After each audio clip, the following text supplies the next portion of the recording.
What happened? That was a good one. How'd you wipe out? I was riding on the back side of the edge. Yeah. And then I'm like, okay, let me go on my toes. And I just dug an edge too hard and it just turned like fucking 90 degrees and I went flying. Oh shit. I think you should, do that duck feet and move your bindings, move them slightly back more towards the tail of the board. You'll still be able to ride switch when you need to, but you'll be able to get in those deep cars going forward easier. Yeah. Well, I was trying to carry a little more speed this time. Yeah. Here comes the snowcat, you hear it?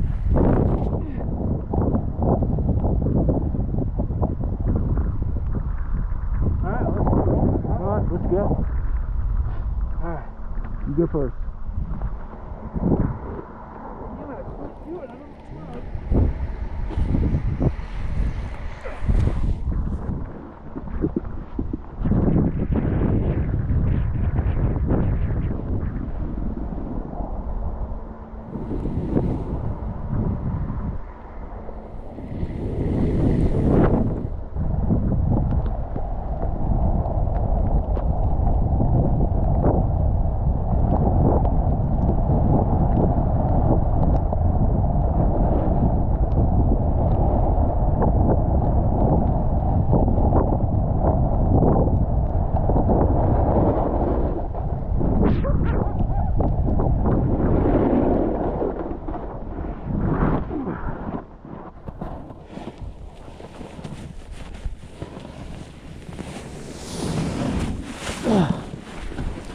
I think I'm just getting fatigued, man. Well, just take it easy. We're almost back to that first lift. How did you spill? Or you just stopped? I just got in here and got too slow, and the conditions of the snow is starting to suck, man. You see how hard it is? Yeah. Because it started to melt and then it froze again. That's the worst. All right, my man. Good? Yeah. You ready?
Don't worry, you're good.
Perfect landing.